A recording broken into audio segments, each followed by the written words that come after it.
So now let's have an action. I mean, the first process area जो कि हमने discuss करना है, that is requirement management, the core of any software engineering related activity. यानी SDLC का जो सबसे start होना है, जहाँ से actually कुछ भी गड़बड़ होना शुरू होती है, that's requirement management. So it makes sense कि हम सबसे पहले जो start of the project है या जो start of the cycle है वो discuss करें requirement management. So when we say requirement management, so let's lay down कि actually हम चाह क्या रहे हैं, what is requirement management, why we are even discussing it now. जो सबसे core काम है requirement management का वो ये है कि जब हम क्लाइंट से कोई चीज समझ रहे हैं, यानी जो प्रोडक्ट का ओनर है वो हमें कुछ बता रहा है इवन वर्बली और ऑन ईमेल एंड समथिंग कुछ, तो we should be able to identify inconsistencies, mean grey areas. Grey areas को हम लोग क्लियर कर सकें, number 1. Number 2, and we should be able to make sure कि ग्रे एरियाज का रिजल्ट ग्रे एरिया नहीं होना चाहिए. इसकी जो सबसे बड़ी और क्लासिक एग्जांपल है ना, वो ये है कि क्लाइंट अमूमन ये बोलता है कि I need a very user friendly user interface. It is very simple but it's a very big trap.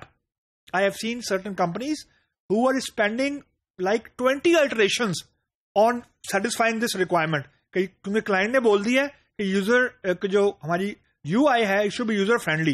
I mean, user friendly is a very, very subjective thing. For me, user friendly is different. For the client or any other person, UI, I mean, as good as possible or user friendly is very subjective thing. And this is a trap. So it's like inconsistencies identify करनी number 1. सबसे important काम जो है. दूसरा, कि जो requirement है, it has to be manage centrally at one place. इसका मतलब यह है कि जितनी भी टीम्स रिक्वायरमेंट के ऊपर काम कर रही हैं, इवन डेवलपमेंट टीम भी, क्योंकि डेवलपमेंट टीम को भी जो टास्क असाइन होने हैं वो रिक्वायरमेंट से ही निकलने हैं. तो रिक्वायरमेंट टीम, डिजाइन या आर्किटेक्चर की टीम, इंप्लीमेंटेशन की टीम, क्यूए की team, they all should be referring to one version of requirement SRS. ऐसा कतई नहीं होना चाहिए कि क्लाइंट के लिए रिक्वायरमेंट डॉक्यूमेंट कोई और है, डेवलपमेंट टीम के लिए कोई और है, क्यूए टीम के लिए कोई और है और डिजाइन टीम के लिए कोई और है. That is a very very big recipe of failure. And I have seen this by my self. I mean, कुछ कंपनीज के अंदर प्रोडक्ट को फेल होने का कोई रीजन ये होता है, और ये है actually, I am not saying कि ऐसा होता होगा, एक्चुअली ऐसा है कि जो कंपनीज हैं उनके डिफरेंट वर्जन्स पड़े हुए हैं. यानी एक ही कंपनी के एक प्रोडक्ट से रिलेटेड एक ही रिक्वायरमेंट फेस के मल्टीपल डिफरेंट वर्जन्स हैं, and all the teams are referring to their own different version. So how they can end up with the same product. So versioning management system, यानी जो document manage हो रहा है, all the concern stakeholders should be referring to one version. It does not matter how obsolete or how updated it is. It has to be one and only one. Full stop. No discussion on it. एक version होना चाहिए जिसको सारे के सारे refer करें as a benchmark. The next, कि जो हम डिलीवर कर रहे हैं और जो हम लिख रहे हैं ये साइलोज में नहीं होना चाहिए.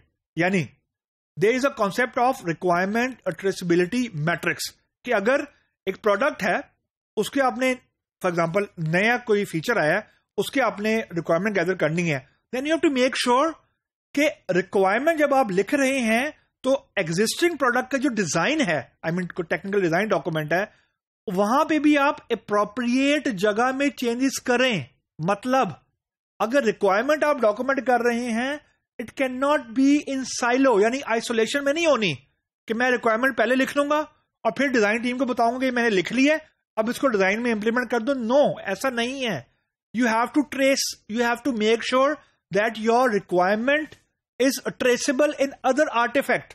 अगर रिक्वायरमेंट के अंदर कोई यूज केस चेंज किया फॉर एग्जाम्पल, तो टेस्ट की जो टीम है फॉर एग्जाम्पल उसे बताएं कि टेस्ट केसेस कि कौन सा टेस्ट केस चेंज होना चाहिए एक पर्टिकुलर यूज केस के चेंज होने पे। That's a very typical thing कि जो क्यूए की टीम है वो किसी और चीज को टेस्ट कर रही है, और जो रिक्वायरमेंट के यूज केस आ रहे हैं वो क्यों कम्युनिकेट नहीं हुए हुए क्यूए की टीम को, तो यूज केसेस डेवलपर बना कुछ और है और क्यूए की टीम टेस्ट कुछ और कर रही है, एंड इन द एंड जो क्लाइंट है उसे कोई नई चीज नजर आ रही है। तो this is again recipe of failure. This is not, you can say this is not a failure of a process, this is a failure of adaptation। यानी बेस्ट प्रैक्टिस जो है उसको एक्चुअली सही तरीके से यूज नहीं किया गया। सो ये जो आपको मैंने 4 चीजें बताई हैं, they look very very easy on paper कि जी रिक्वायरमेंट मैनेजमेंट करनी है, ये 4 काम कर ले।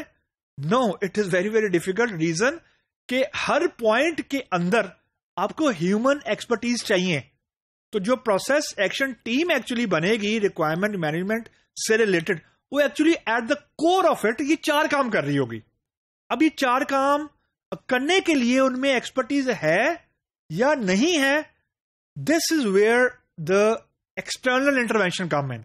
कि अगर इन हाउस कैपेबिलिटी नहीं है, then you need to have some expert opinion और some expert guideline from someone who is good in that field external to the organisation. Experience ये बताता है कि अगर if you do good requirement management, यानी अगर आपका प्रोसेस एरिया रिक्वायरमेंट मैनेजमेंट का स्ट्रांग है, again I am talking from the view point of software engineering process area के हिसाब से मैं बात कर रहा हूं। तो अगर आपका रिक्वायरमेंट मैनेजमेंट का जो प्रोसेस एरिया है, इफ इट इज स्टेबल और गुड इनफ, तो इसके जो रिपल इफेक्ट बाकी जो प्रोसेस एरियाज के ऊपर है वो बड़े पॉजिटिव होते हैं। क्योंकि अगर आपकी रिक्वायरमेंट सीधी है, सिंपल, यानी कुछ हद तक आपने बेहतर लिखी है, तो जो बाकी एरिया इफेक्ट होंगे they will have a least hit. लेकिन अगर आपकी रिक्वायरमेंट में इनकंसिस्टेंसीज हैं, मल्टीपल वर्जन्स हैं, कोई ट्रेस ही नहीं हो रहा कि यूज केस कौन सा यूज केस इंप्लीमेंट हो गया, कौन सा यूज केस के अगेंस्ट टेस्टिंग करनी है, कौन से यूज केस के अगेंस्ट डिप्लॉयमेंट करनी है, एंड सो ऑन। अगर ये कोरिलेशन मौजूद नहीं है, I mean it's not like this कि आपका 1-to-1 हो, या इट्स नॉट लाइक दिस के हमेशा फिक्स कोरिलेशन हो। There has to be some guidelines जिसके थ्रू आप कम से कम ट्रेस कर सकें कि हमने बनाना क्या था और क्या क्यूए करना है और किसको क्यूए ने स्टैम्प करना है। ये ना हो कि यूज केस 10 कुछ और बनाने थे और क्यूए ने 10 कुछ और ही यूज केस क्यूए करके शिप कर दिए। That's a disaster, that's a recipe for disaster at the shipment side, at the client side.